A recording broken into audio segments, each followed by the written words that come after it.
There is a scene in the final season of Game of Thrones where Daenerys Targaryen flies her dragon over King's Landing and burns it. Not the soldiers, not the defenses, not the people fighting back, just the city, thousands of innocent people, women and children and ordinary men who had nothing to do with the war she was fighting. And the interesting thing is not that she did it. The interesting thing is that a significant portion of the audience watching it understood why, not agreed with it, but understood it, felt the logic of it even while being horrified by it, and that specific experience of watching someone do something indefensible and still being able to trace the thread of reasoning that led them there is one of the most psychologically interesting things Game of Thrones ever produced. Welcome back to Iconicer. Today we are studying Daenerys Targaryen, not to defend what she did, and not to prosecute it either, but to understand the specific psychological journey that took her from the most compelling hero in the show to its most devastating villain, and more importantly, what that journey reveals about how all of us make moral decisions. Because the uncomfortable truth her story forces us to sit with is not really about dragons or thrones, it is about something much closer to home. So with that said, let us get into it.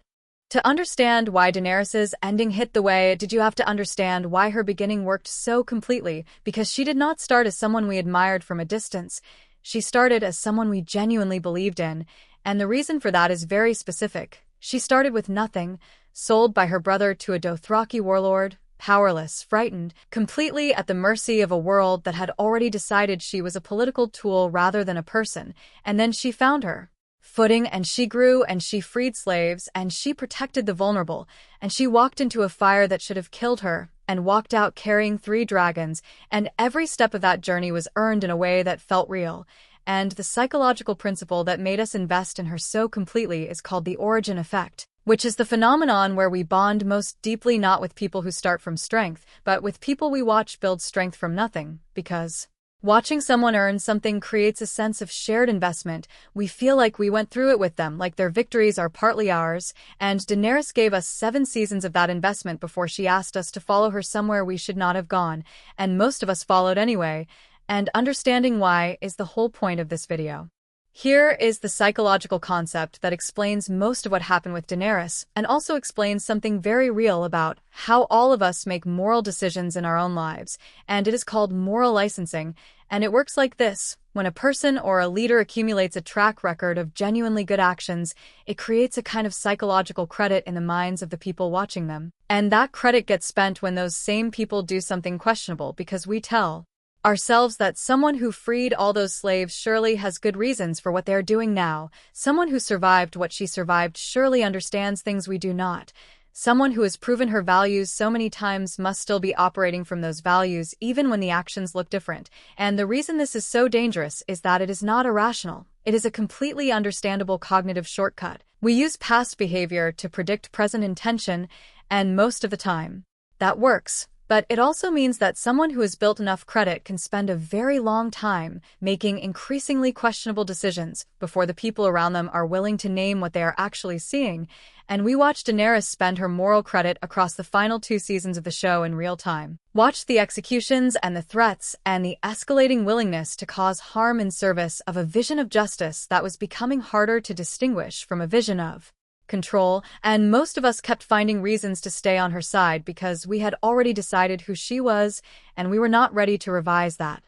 The most psychologically precise thing the show ever did with Daenerys is something that is easy to miss if you are watching for plot rather than psychology, which is that she did not become a tyrant because power corrupted her in some vague and general way. She became one because she was always carrying a wound that power was never going to be able to heal, and that wound was the specific terror of being unloved, of being the last of her name, of having no one. And she said it herself near the end, "If I cannot have love, I will have fear." And that line is the psychological diagnosis of her entire final arc, because the desire to be feared is almost always the defense mechanism of someone who has given up on being loved, who has decided that closeness is too dangerous and control is the only reliable substitute. And she had lost Yora and Missandei, and the connection to Jon had become complicated, and she had arrived in Westeros expecting the people to want her the way the freed slaves had wanted her, and they did not. And that specific experience of offering yourself completely and being met with indifference is one of the most psychologically destabilizing things a person can face. And Daenerys responded to it the way people who have never felt truly secure respond to rejection, by deciding that if she could not be welcomed, she would be impossible to ignore, and the city burned.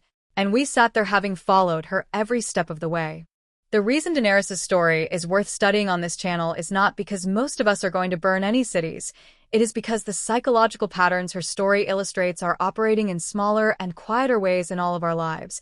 And the first one is moral licensing, because all of us have done this. All of us have given someone in our lives credit for past behavior that we then spent defending their present behavior with, whether it is a friend or a partner or a leader or an institution. And the question Daenerys asks us is how long we are willing to spend that credit before we are willing to look clearly at what we are actually seeing. And the second is the ends justify the means thinking, because Daenerys always had a vision of a better world, and that vision was genuine, and it was compelling, and it made every step of violence feel like a necessary cost rather than a choice. And most of us have done that too in smaller ways, told ourselves that the outcome we want is important enough to justify the process we would normally find unacceptable. And the question her story asks about that is whether the vision we are protecting is actually about the people we say it is for, or whether at some point it quietly became about us. And the third is the most uncomfortable one, which is that we are all capable of following someone further than we should go if that person has earned enough of our trust. And the safeguard against that is not cynicism. It is the habit of looking clearly at what is actually happening rather than at the story we have decided to tell ourselves about what is happening, because Daenerys' supporters in the show kept explaining her behavior rather than seeing it, and we as viewers did exactly the same thing from our couches, and noticing that about ourselves is genuinely useful.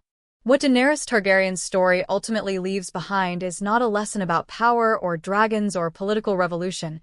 It is a lesson about the specific and very human process of deciding who deserves our loyalty and then defending that decision past the point where the evidence still supports it.